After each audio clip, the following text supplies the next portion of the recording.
ရွာလေကောင်မအနေငယ်ဝိခါတော့တင်းချိုင်းကုန်းဝင်လန်းရှိရဲပြက်ကြီးမှာနေခင်းဘက်လူသူအရောက်ပေါင်းနေလာပြီးစွန့်မြင့်နေသောတစ်တိုင်ကြီးများဖြာချနေသောသတိမိုးများနှင့်ဇေယျကြီးကလေအေးလေးတိုက်လိုက်တိုင်း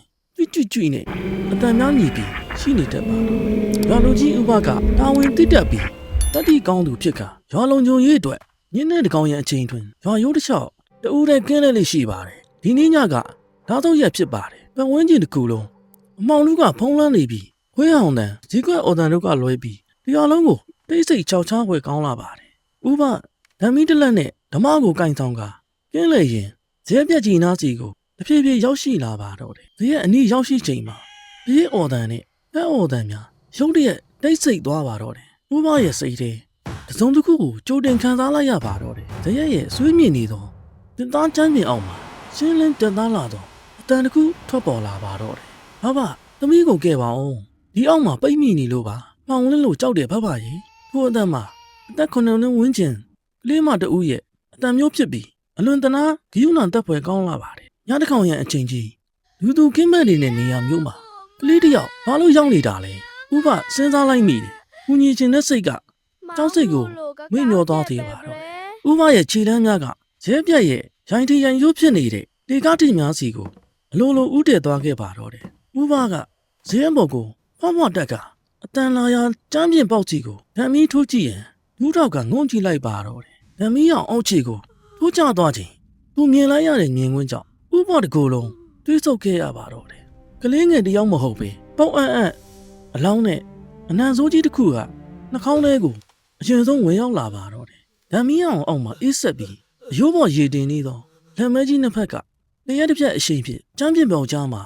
ပြစ်ထွက်လာပါတယ်။လက်ကြီးများတွင်ရွှေလားကောက်ကွေးနေသောလက်သက်မဲကြီးများရှိပြီးပူပရဲ့လေပင်ကိုရုတ်တရက်တွန်းဆွဲညစ်ကကျမ်းပြင်အောက်ကိုအသေးလဲဆွဲချရန်ကြိုးစားပါတော့တယ်။ပူပအသက်ရှူကျက်သွားပြီးမျက်လုံးများပြူးထွက်လာပါတော့တယ်။ပူပရဲ့လေပင်ကိုညှစ်ထားတဲ့လက်ကြီးများမှာရေခဲတုံးကိုကင်ထားရတယ်လို့အစ်ဆက်ဆူးရှနေပြီးလူတစ်ယောက်ရဲ့ခွန်အားတဲ့ဆယ်သားခန့်ပိုပြင်းထန်နေပါတယ်။ဘူဘကသူ့ရဲ့လက်ကျန်ခွန်အားကိုစုစည်းကလေပင်ကိုညှစ်ထားသောလက်မဲကြီးများကိုတွင်းရုံးဖယ်ပြီးနောက်သူပလက်လန်ကအတွင်းရောက်ထွက်လိုက်ပါတော့တယ်။ကံကောင်းထောက်မှစွာကျမ်းပြင်ပေါက်ကကျင်းနေတာကြောင့်လူရယာကြီးမှာအပေါ်ကိုအပြေးပေါ်မထွက်နိုင်ပေ။ဥပအသက်လူကရုံးထွက်လွတ်မြောက်ခဲ့ပါတော့တယ်။လွတ်ချွတ်ဖြစ်တာနဲ့ဥပလွတ်ကျသွားတဲ့ဓာမီကိုကောင်းမယူနိုင်တော့ပဲဇဲဘော်ကနေကမန်ကန်ဆင့်ပြေးခဲ့ရပါတော့တယ်။နောက်ကျောဘက်ဇဲပြက်ကြီးစီမှာ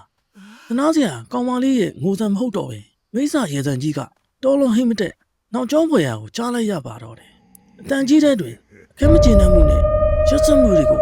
ပြေဝပါဝင်နေပြီးညမောင်တို့ရဲ့တွင်ပဲ့တင်ထက်ကကြံရစ်နေခဲ့ပါတော့တယ်။ဥပတယောက်ရွာတဲ့အပြေးလားပြန်ရောက်လာပြီးတဲ့နောက်အဖျားကြီးကတတိလစ်သွားခဲ့ပါတော့တယ်။နောက်နေ့မနက်ခင်းမှာတော့ဥပရဲ့လေပင်က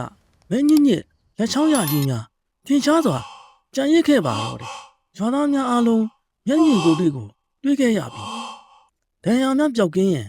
ရက်အနေငယ်ကြာအချိန်ယူခဲ့ရပါတော့တယ်။ချောင်းချောင်းဖွယ်ရာအဖြစ်ဆိုးကြီးကိုရွာလူကြီးဥပကိုယ်တိုင်ခြုံတွေ့ခဲ့ရပြီးဇရက်ပြက်ကြီးနဲ့ပတ်ဝန်းကျင်တစ်ဝိုက်နေကင်းပတ်တောင်ညီသူအမျှအနာမကဲရဲကြတော့ပါဘူး။ညနေပိုင်းအချိန်များတွင်ထိုနေရာမှာကလင်းငိုတဲ့ရံဖန်ရံကကြားရတယ်လို့ရွာခံများကယုံကြည်လျက်ရှိကြပါတော့တယ်။နောက်တဲ့ဇလန်းသီးတွေလည်းထပ်တင်ပေးအောင်မှာဖြစ်ပါတယ်။အားပေးကြပါအောင်ခင်ဗျာ။ကျေးဇူးအများကြီးတင်ပါတယ်ခင်ဗျာ။